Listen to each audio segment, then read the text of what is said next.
Aswand Cruickshank, your one and only Move Swiftly speaker, checking in for a daily Move Swiftly thought, giving you a perspective on teamwork that you will not get anywhere else. Let me tell you, let's just dive right into it. The topic of so many, the topic that dominated the headlines this week: Kyrie Irving being suspended for posting a link to a video, a documentary titled "Hebrews to Negroes." Posting a link, didn't just posted it. I just put it out there as something for people to digest or take in, listen, go watch if they're interested in watching, whatever it is, right?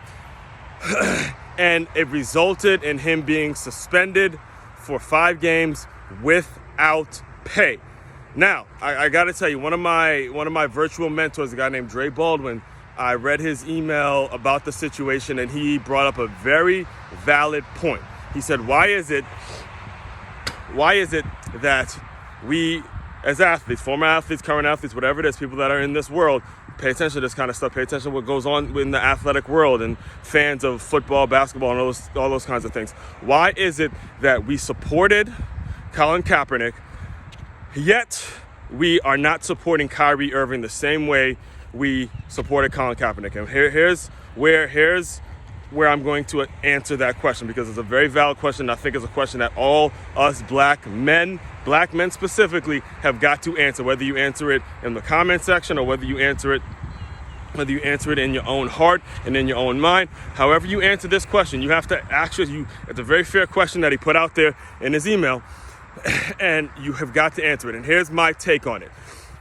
Back when I was a junior in college, for those of you who don't know, I went to a Catholic school. It was a Catholic school named Good Counsel High School in Maryland. All right, I went to a Catholic school, and in many ways, you would think that going to a Catholic school makes it so you only learn one religion, when that is not the case. Here's what happened. All right, freshman and sophomore years, I believe it was like we learned about Catholic religion and stuff like that. But my junior and my senior years, they broadened it up. They opened it up a little bit. And I'll give Good Counsel credit for that.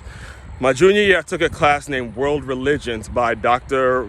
Remedios. Mr. Remedios, love you, man. Hey, listen, Mr. Remedios, who was very fair. He was very fair, right? Throughout the entire year, we were learning about different religions. We're learning about different religions and different beliefs and things like that. And I have to applaud him. I have to give him credit. I have to give him his flowers, because once we got to the Muslim religion, he played us a clip of Malcolm X starring Denzel Washington. He gave us a little snippet of that, and then he also talked about how Malcolm X, he gave us the history. You know, yes, Malcolm X was pro-black, but at the end of the day, as the later years, as he learned more about the religion, and if you've seen the movie Malcolm X,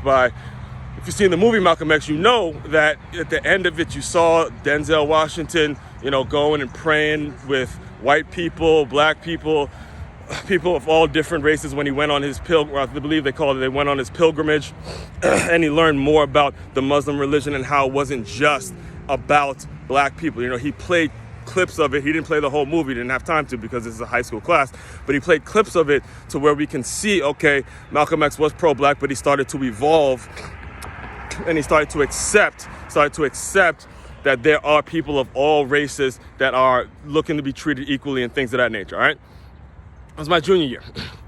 My senior year, I took another class, the class that was going to fulfill our religious credit that we were required to take to graduate, was a class named Social Issues or something like that. It was taught by, I believe her name, I can't even remember her fucking name. It was Hedrix or Hendrix or some shit like that. I don't know. I mean, there's a reason I get a little disgusted when I think about her, all right? She had us do a project. This was towards the end of the year. She had us do a project about social issues, and we could choose whether it was justice, poverty. There were certain topics that we could choose, and we could do it as a group, we could do it individually, whatever it was, right? So there was a group of white boys that made a video, right? They made a video. There was a group of white boys, and you could see in the video, it was like, this is a white person, and then they had a black person come in the video, right? They had a black person come in the video, and there was something, I can't remember it fully, but there was something in which the black person, you could see it in the video. This was before there was YouTube, but YouTube wasn't as prevalent back in this days. This was in 2007, all right? So you could see that the black person was wrongfully accused for something. They were portraying some kind of issue in which the black person was innocent, and he was wrongfully accused of something. And then the black person in the video goes, okay, I'll see you guys in court. And the black person runs away as after he says, I'll see you guys in court. And you hear the group of white boys in the video. He goes, yeah, something you're good at. And then he throws a basketball and he throws a football at him. Okay, look, this is the first time I've ever telling that story, so I'm very trying my best not to get emotional when it comes to that. Give me a second. All right, so here's what happened when it got to my turn to do the project, right? What I did is I chose the topic of poverty, and as a way of displaying poverty, I pulled out a DVD. I remember I had a DVD of Tupac Resurrection. Tupac did a movie titled Tupac Resurrection, in which he basically talked about his life, and he was basically narrating his whole life, right? And I remember playing that video, and Miss Hendricks, if that is her name, I really, like I said, I don't really remember her name. There was one other black kid in that class. Give me a second. There was one other black kid in that class. His name was Mike Austin, and actually I'll tag him in this just so he can confirm what I'm telling you. All right. I remember playing that video, and she rushed me off. I remember being asked as I'm playing this video, "Oh, Aswand, okay, how much longer are we gonna watch of this? I mean, come on, we got other shit to do." All right. During the video, during my project, and just to be honest with you, I didn't even give her much of an answer because I was a little hopped up on emotion, or still am kind of hopped up on emotion about the entire thing. I didn't give her an answer.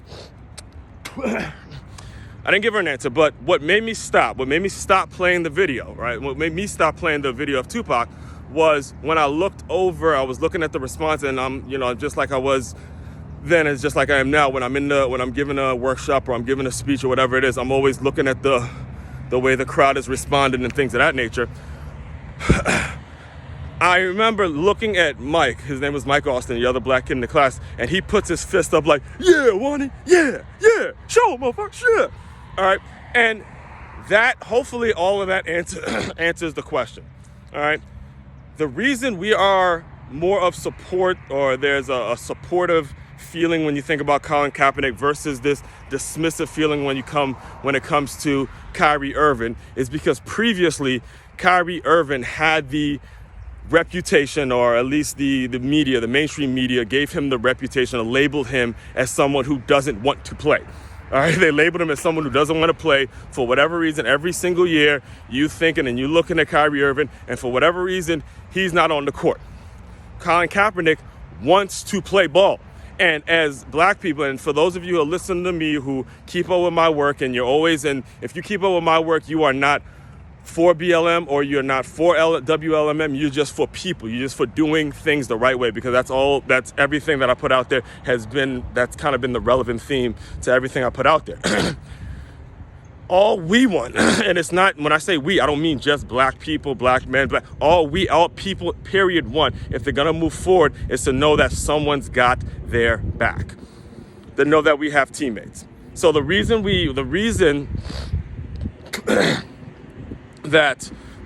why I remember Dr. Remedios' class more than I remembered the lady, my senior year's class, is because he gave a full scope, and he let everyone, it was world religions, right? He let everyone of all religions, who whatever background you were from in that class, you felt like you were being heard. Bottom line.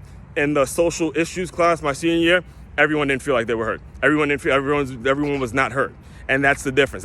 All right. So as you're going out, it's so you get something out of this. And I knew this would happen. I try to keep these videos under 5 minutes, but it's just not happening when it comes to this issue, because I can go on and on and on. And there's so many things that I didn't say. There were so many things that I wanted to say that I can't get into the confines, but I will do it. By the way, if you have not yet, make sure you find the Move Swiftly podcast. If you're listening to this on the Move Swiftly podcast, make sure you find it, and make sure you subscribe, hit the follow button. Comes out 5 days a week. And, I'll probably do a deeper dive somewhere where I can really get my thoughts together and get my points together. But this is just sort of my initial reaction to it. And the bottom line to this video, bottom line to everything I'm telling you, is if you genuinely care about a person, just simply be there for them and let them know that they're heard. That's it. All right. So my personal opinion on it, I think it's ridiculous that he had to get suspended for something that he simply tweeted. And you get a Colin Kaepernick who did something if you look at it, it was a little more vocal, a little more egregious than what Kyrie Irving, and yet he got support and he didn't get nearly the tongue lash. And if you want to compare the issue between Kyrie and Colin Kaepernick, his statement was a whole lot bolder.